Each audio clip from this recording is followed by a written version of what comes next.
ভাই তুমি ওখানে কি করছো? কিছুদিন আগে দেখলে তো এক প্যাটিসালাকে মেরেছে। আমরা মারার ধর্মের লোক নয়, মারতে বলবো না।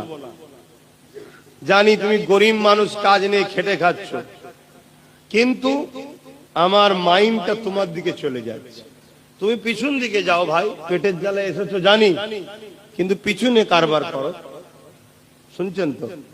হ্যাঁ, কেন আমার মাইন্ডটা ওই দিকে চলে যাচ্ছে।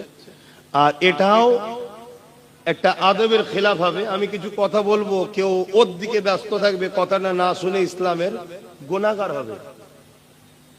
কিন্তু গরিব মানুষ আমার, ওর পেটের তো লাথি মারলে হবে না, কোথা পাবে? তবুও তো চুরি না করে, নেতাদের মতো চোর না হয়ে ও কমসম বাদাম বিক্রি করে খাচ্ছে। এই জায়গায় যাক ভালো, সে যেই হোক, যে ধর্মেরই হোক, আমার দেখার দরকার নেই।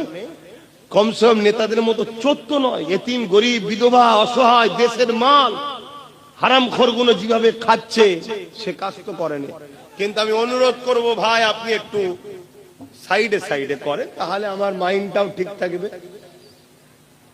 তো যাই হোক।